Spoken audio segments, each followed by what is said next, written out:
Let us prove by mathematical induction that for every natural number n, 1 plus 5 plus 9 plus 13 plus dot dot dot plus 4n minus 3 equal to n times twice n minus 1. So we want to prove by mathematical induction that we'll do it in 3 steps. First step, we'll frame the statement. So we have framed the statement. Then we will frame the starting point. That means we'll identify whether the given statement is true for n equal to 1 or not in this case. Then we'll form a cycle so that we can say that if it is true for n equal to 1, then it should be true for n equal to 2. And if it is true for n equal to 2, then it should be true for n equal to 3, and so on. Let's do it.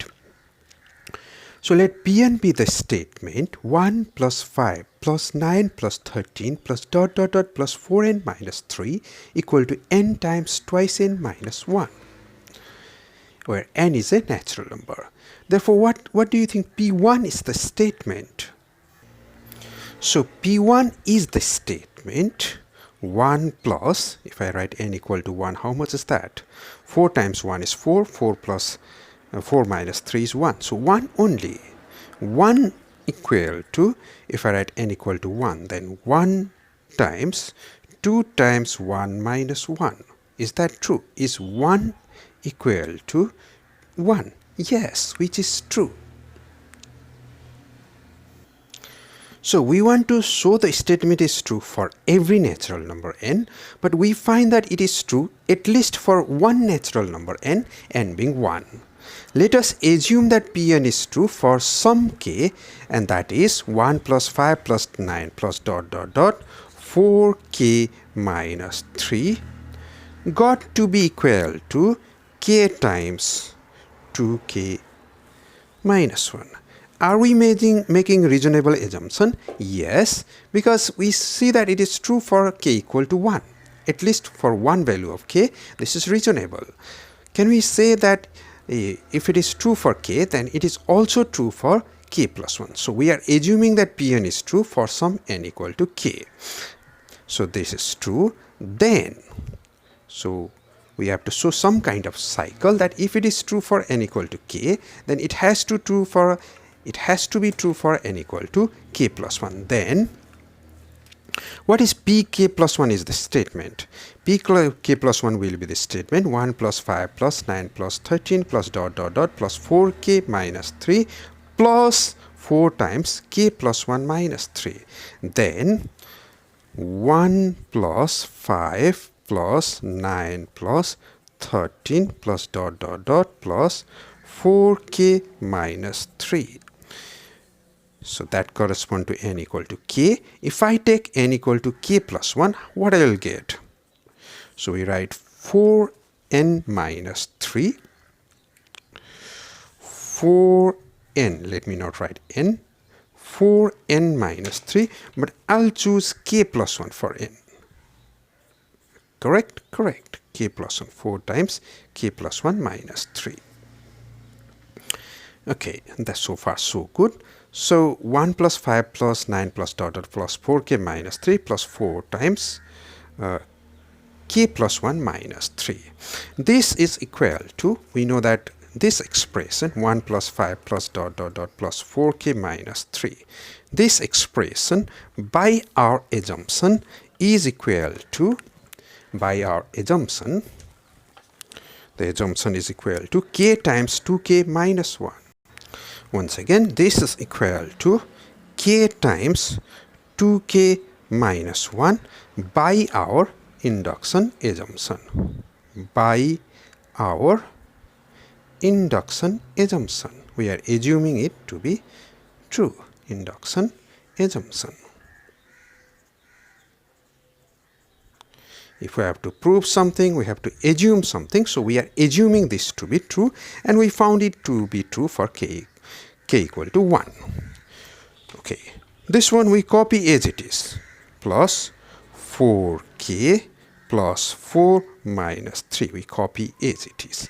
Let's simplify this expression. We got it.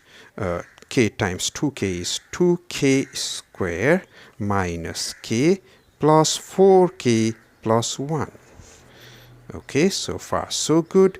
That's equal to 2k square plus 3k plus 1. So that's the left hand side of pk plus 1. What about the right hand side? We will replace n by k plus 1. So k plus 1 times 2 times k plus 1 minus 1. So somehow we should be able to factorize it. It's a product of two factors. Can we do something here? Of course, yes.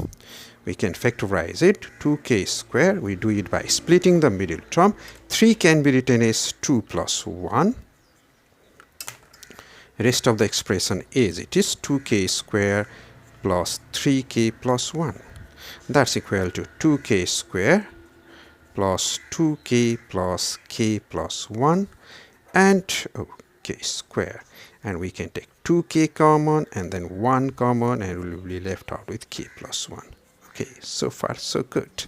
So that's equal to k plus 1 plus 2 times k plus 1 minus 1. K plus 1 times 2 times k plus 1 minus 1. So is that the right hand side of pk plus 1? Which is the right hand side of pk plus 1.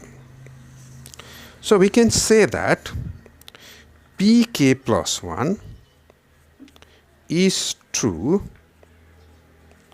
whenever pk is true. But we know that pk is true for k equal to 1. So from here we can say that, well, p2 is true.